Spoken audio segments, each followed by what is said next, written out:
আজকে বাজার এনেছে 8:30টার সময়, আর এখন আমি দেখছি কি এনেছে। এখন আমি পুজো করছিলাম, বাজার ধরিনি, এখন দেখছি। ফ্রিজের মধ্যে ঢুকিয়ে রেখেছি, কি এনেছে তাও জানি না। বাবা চিকেন এনেছে আজকে, দেখো কত বাজার রয়েছে, আবার বাজার নিয়ে এসছে।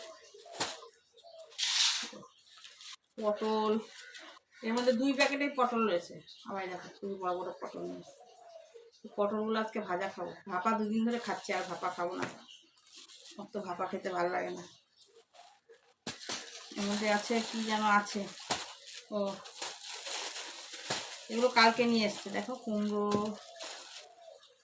উচ্ছে কেটেছিলাম, উচ্ছে কাটা আছে।